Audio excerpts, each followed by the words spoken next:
Sat Shri Akal, Namaste, hello everyone. Today we are sitting back with Jagdish ji from Reliance Finance once again.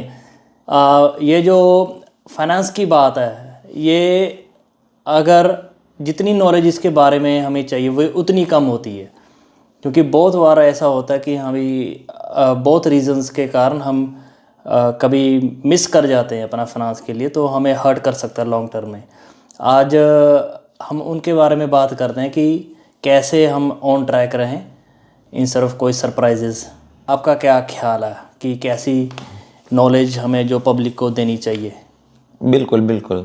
देखो, जो finance जो है वो बहुत ही हमारा की इंटीग्रल पार्ट है एज ए लाइफ का।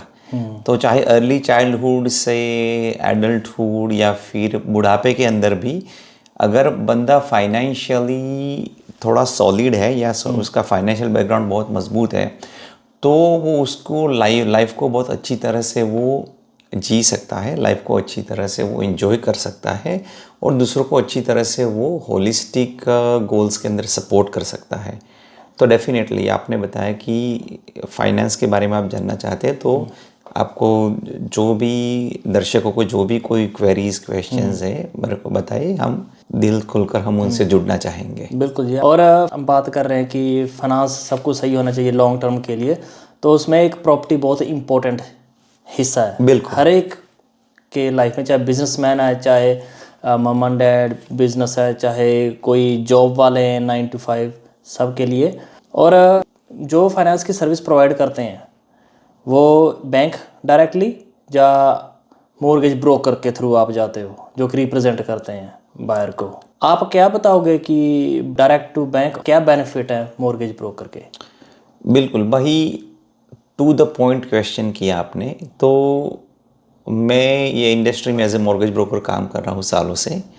तो मेनली जो ब्रांच के जो नेटवर्क्स हैं, मेनली बिग फोर, हम ऑस्ट्रेलिया में है तो बिग फोर है और कुछ छोटे मोटे बैंक है जिनके भी ब्रांचेज है, लेकिन एज ए मॉर्गेज ब्रोकर हम 47 लेंडर के साथ काम करते हैं। इसमें बिग फोर इंस्टीट्यूशंस आ गए, सेकंड टियर लेंडर्स आ गए, प्राइवेट लेंडर्स आ गए, और जो और भी इक्विटी फंडिंग वाले हैं वो भी आ गए। तो जब कोई भी प्रोस्पेक्टिव प्रॉपर्टी बायर है या फर्स्ट होम बायर है, जब भी एज ए ब्रोकर आता है हमारे पास, तो हम उनको 47 लेंडर के साथ उनका जो सिचुएशन है, उनका फाइनेंशियल प्रोफाइल, वो कंपेयर करके उनको टॉप 3 या टॉप 5 ऑप्शन उनको प्रेजेंट करते हैं। अगर वो बैंक के पास डायरेक्टली जाते हैं तो उनको हर कोई ब्रांच में जाना पड़ेगा अपॉइंटमेंट लेके, फिर वो कंपेयर कर सकते हैं। तो अगर मिनिमम 45 to 1 आवर्स का मीटिंग लगा लो हर कोई बैंक के साथ, तो उनको 47 to 50 आवर्स लगाने हैं वो कंपेयर करने के लिए।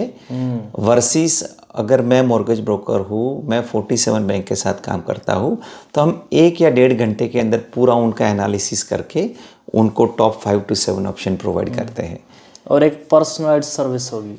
एब्सोल्युटली। जो अब मैं एज ए मॉर्गेज ब्रोकर या कोई भी मॉर्गेज ब्रोकर है, वो early in the morning, later in the evening या फिर कुछ वीकेंड के भी शेड्यूल्स होते हैं, तो पर्सनलाइज सर्विस और कन्वीनियंस ही ज़्यादा प्रोवाइड करते हैं। पर्सनली मैं प्रिडोमिनेटली जो हमारे जो ज़्यादातर क्लाइंट्स हैं वो यंग फैमिलीज़ हैं, तो उनके छोटे बच्चे हो गए जो स्कूल जाते हैं, कई डे केयर जाते हैं, कई स्टे एट होम जो मॉम है।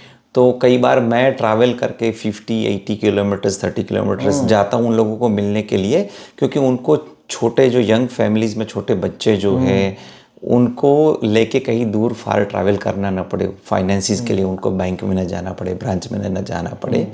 तो इसीलिए वो एक एक्स्ट्रा वैल्यू एडेड सर्विस हो जाती है। बहुत ज़्यादा हेल्पफुल है ये चीज़। अगर हमें बच्चा छोटा है, सामान पैक करना है, सब कुछ करना होता है, कभी छोटे बच्चे उल्टियाँ भी कर देते हैं या बीमार हो, तो फिर आप अपना लाइफ प्लान नहीं डिले करना चाहते, वो आप